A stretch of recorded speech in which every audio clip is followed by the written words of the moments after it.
વિશ્વ વિખ્યાત મહારાજા સયાજીરાવ ગાયકવાડ યુનિવર્સિટીના વીસી પદેથી આજે આખરે ડોક્ટર વિજય શ્રીવાસ્તવે રાજીનામું આપી દીધું છે।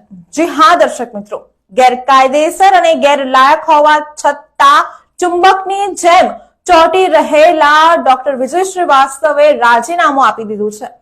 આજે કોર્ટમાં સુનાવણી દરમિયાન સરકારી વકીલે વીસીથી સરકારે વિજય શ્રીવાસ્તવ પાસે રાજીનામું લઈ લેવાનું જણાવ્યું હતું ને આજે કેસનો અંત આવી ગયો છે। વામન પ્રતિભાધારી વિજય શ્રીવાસ્તવે આકાઓના સહારે યુનિવર્સિટી પર 3 વર્ષ સુધી એક હથ્થું શાસન ચલાવ્યું હતું। અનેક વિવાદો પણ સર્જાયા હતા અને વિશ્વ વિખ્યાત મહારાજા સયાજીરાવ ગાયકવાડ યુનિવર્સિટી અનેક વાર વિવાદોના ઘેરામાં આવી હતી।